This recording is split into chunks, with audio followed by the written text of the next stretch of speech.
অন্তর্বর্তীকালীন সরকারের দু একজন উপদেষ্টা এবং দু একটি রাজনৈতিক দলের কথায় আমরা বেদনার সাথে লক্ষ্য করেছি যারা 1971 মহান মুক্তিযুদ্ধকে একটু পিছনে ঠেলে দিতে চায়।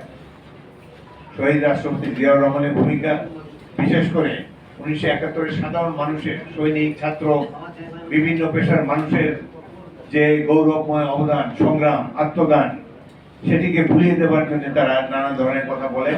একটি রাজনৈতিক দল বলেছে 1971 সালে জাতি নাকি পথপ্রস্তুত ছিল এবং সেদিনে সেই স্বাধীনতা আন্দোলন নাকি ভুল ছিল।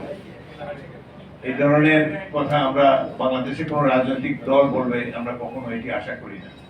71 মহান সংগ্রামে সারা জাতি অংশগ্রহণ করেছে, এটি কোনো রাজনৈতিক দলের সংগ্রাম ছিল না। 1971 পাক বাহিনী যেভাবে অত্যাচার নির্যাতন করেছে, জনগণের উপরে হত্যাকাণ্ড চাপিয়ে দিয়েছে, সে সময় প্রতিরোধ করা ছাড়া কোনো উপায় ছিল না। এবং যেহেতু পাক বাহিনী বরাবরই গণতন্ত্রের বিরুদ্ধে ছিল, রাষ্ট্র পাকিস্তানের 25 বছরে কখনোই গণতন্ত্র প্রতিষ্ঠিত হয়নি।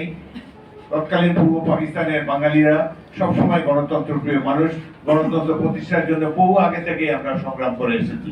সেই সংগ্রামের ফলশ্রুতিতেই 1971 মহান স্বাধীনতা